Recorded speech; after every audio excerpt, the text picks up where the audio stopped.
Hi hello வணக்கம். எல்லோரும் எப்படி இருக்கிறீங்க? வாங்க சூப்பரான ஒரு பொடலங்காய் சில்லி செஞ்சுக்கலாம். பொடலங்காய் சும்மா கொடுத்த பசங்களுக்கெல்லாம் பிடிக்கிறது இல்லையா? இது மாதிரி சில்லி செஞ்சு கொடுத்து பாருங்கள். அவங்களால கொடுத்துக்க தான் முடியாது. பாருங்கள், நல்லா பொடலங்காய் நல்லா கழுவிட்டு இது மாதிரி குச்சி குச்சியாக உள்ள விதையெல்லாம் எடுத்துகிட்டு நல்லா கட் பண்ணி எடுத்துக்கோங்க. இப்போ வந்து இது மாதிரி கட் பண்ணது பிறகு கழுவக்கூடாது. முதலே கழுவிட்டு அப்புறம் கட் பண்ணி எடுத்துக்கணும். இப்போ நம்ம மசாலா சேர்த்துக்கலாம். ஒரு 1/4 ஸ்பூனு கரம் மசாலா தூள் சேர்த்துக்கலாம். நீங்கள் சிக்கன் மசாலா மட்டன் மசாலா எது வேணால் கூட சேர்த்துக்கலாம். பூண்டு பாருங்கள், நல்லா இடித்து சேர்த்துருக்குறேன். இல்லை துருவி சேர்த்துக்கலாம். இல்லாட்டியும் கூட நீங்கள் அரைச்சி கூட கொஞ்சம் சேர்த்துக்கலாம்.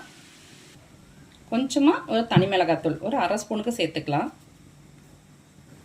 1 ஸ்பூனு கார்ன்ஃப்ளவர் மாவு சேர்த்துக்கலாம். சோள மாவு இருக்கு இல்லைங்களா, அது சேர்த்துக்கலாம். 1 ஸ்பூனு அரிசி மாவு சேர்த்துக்கலாம். 1 ஸ்பூனு கடலை மாவு சேர்த்துக்கலாம்.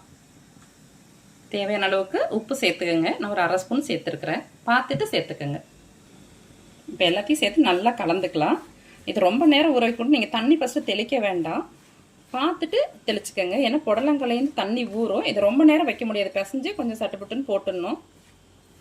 பாருங்கள், ரொம்ப ட்ரையாக இருக்குது. நம்ம கொஞ்சமாக தண்ணி தெளிச்சுக்கலாம். 1 ஸ்பூனுக்கு தண்ணி தெளிச்சுக்கிறேன் நான். பார்த்துட்டு அப்புறம் நம்ம சேர்த்துக்கலாம். இது மாதிரி டைட்டாக பிசைஞ்சுக்கிட்டோன்னா தான் ஒரு 2 நிமிஷம் வச்சுருக்கும் போது கரெக்டாக இருக்கும் ஊறி வர்றதுக்கு.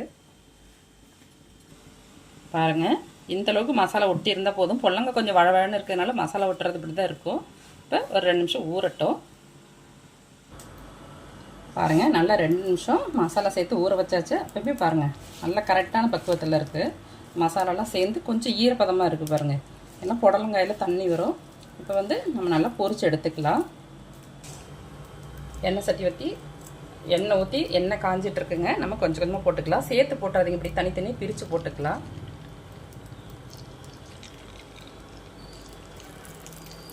கொஞ்சம் கையை ஒஸ்க தூக்கி இது பண்ணுங்கள், ஏன்னா எண்ணெய் தெரிக்கும்.